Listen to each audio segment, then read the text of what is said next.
ايه ده؟ هدوم مين دي؟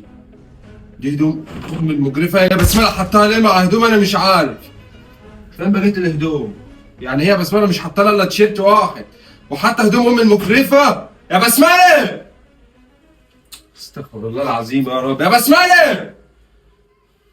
مش عارف ايه ده؟ ايه ده يا محمد، في ايه؟ انت مين اللي قالك تحط هدوم امي مع هدوم يا بسمله؟ انت عبيطه! معلش، حطيت كله مع بعض وبعدين ايه كله مع بعض؟ انت ازاي تحط هدوم امك مع هدومي؟ انت عارف ان هدوم امك موسخه وبتطلع تشتغل في بيوت الناس وتحطها مع هدوم؟ انت أيوة، مش هبله. فاهمه ايه المشكله يعني يا محمد، كلهم بيتغسلوا مع بعض. مفيش حاجه اسمها المشكله. هدوم امك موسخه، انا بنقع هدوم نظيفه. وانا قايل لك مليون مره ما تحطيش هدوم امك مع هدوم يا بسمله. وايه اللي خلى هدوم امك متوسخه كده ومتبهدله؟ مش عشان بتشتغل وبتصرف عليك ومش مخلياك محتاج حاجه؟ كتر خيرها على فكره. انت المفروض تشيلها فوق دماغك وتمسك هدومها دي تحطها فوق دماغك. تشتغل ما تشتغلش على العموم ده واجب عليه. انا ماليش دعوه بالجرف ده كله. انت لو قعدت حطيت هدوم امك مع هدوم يا بسمله هيبقى في كلام تاني. عيش يا جرف. يا محمد، طب خد تعال هقولك. ايه يا ولاد صوتكم عالي كده ليه؟ ها؟ ايه اللي حصل؟ لا يا ماما، بس مفيش حاجه. محمد انا كنت عامله حاجه غلط وكان بيعاتبني.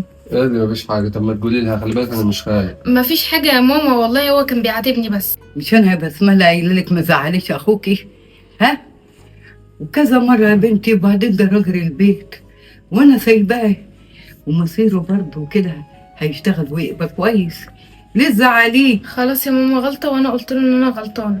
تعالى تعالى يا محمد، انا عاوزاك. تعالى هوري لك حاجه حلوه انت كنت عاوزها. وعايزاني في ايدي كمان. انا اصلا لما بروح نقعد جنبها ما بنقبلهاش طايق ريحتها. ما تحترم نفسك يا محمد، انت اتهبلت. هو ايه ده يا جدع؟ احترم، دي امك. بطلع عبط انت كمان.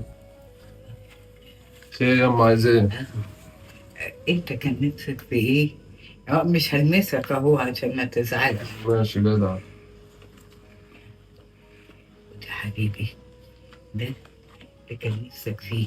ايه ده يا ايه أم؟ رأيك؟ ده ال 24 اكتر يا بسمله. طب انت ازاي جبتيه يا امه؟ ايه يا ابني مش مهم، المهم حاجة طب انت جبت فلوسه منين يعني؟ ما انا عايز نفهم. كنت عاملة جمعية وجبته من فلوس المعاش. معاش؟ هو انت مش قلتي لما اخد الجمعية هبقى اعمل العملية يا ماما؟ عملية؟ عملية ايه يا بنتي؟ المهم فرحة أخوكي ويبقى فرحان كده قدام أصحابه بالحاجة اللي معاه وما يبقاش أقل منهم. بص، شفت ماما بتفكر فيك ازاي وجايبه لك ايه؟ مرضتش تعمل العملية وجابت لك التليفون اللي انت نفسك فيه وانت عمال تقول لي ريحتها ومش ريحتها. كان عايز اقول لك ان انا ما استاهلش كل ده منك والله. ما استاهلش الحنيه دي ولا استاهل كل الحب ده. عايز اقول لك ان انا اسف. اسف على كل حاجه انا عملتها لك. واسف على اي حاجه انا جيت عليك فيها. آسف عليه ما يا تزعليش ابني. مني يا ام.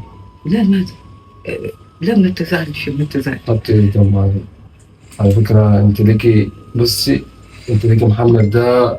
اعملي في اللي انت عايزاه. خلاص هنتغير من النهارده يا ام. ما عادش فيه كلام، ما عادش فيه زعيق انا عارف ان انا جيت عليك. حقك عليا يا ماما، ما تزعليش مني. ايه يا ابني، ده انت ابني الوحيد لا يا اما انا وانت عارف ان انا الراجل جيت. بتاع البيت. يا ابني احنا ما عندناش غيرك، انت السند، انت الظهر اللي بنستنده عليك. انت حبيبي يا ابني. انا مش عارف اقول لك ايه والله بعد اللي انت عملتيه معايا ده. مش عارف اشكرك ازاي والله. ما تزعليش مني يا ام. انا من النهارده هعوضك والله بكل اللي عدى ده. كتر خيرك. انا ما كنتش عارف قيمتك والله يا ام. ما تزعليش مني. لا لا انا مش زعلان، بس انا عاوزاك تبقى كويس مع اختك وما تزعلهاش. انا من النهارده هتغير يا ام خلاص. اللي عدى ده كان كده وزة شيطان كده وهبل. ربنا يخليك. طب وايه بص نسيتوها؟ لا يا خلاص حبيبتي، بقى. دي انت الخير والبركه، ربنا يخليكي يا رب وافرح بيك يا حبيبتي ونشوفك يوم عددك كده. بس انا عاوزاكم تبقوا كويسين وتبقوا كويسين مع بعض يا خلاص يا ولاد. ام، الدنيا هتتغير ماشي. من النهارده واللي انتوا عايزينه كله هيجي لكم. وانا هطلع نشتغل وامك ما عادش هتطلع تاني، تقعد معاكي في البيت. يا ما انت كريم يا رب، يا ما انت كريم يا رب، ربنا يخليكم ليا يا حبايبي، ربنا يخليكم ليا.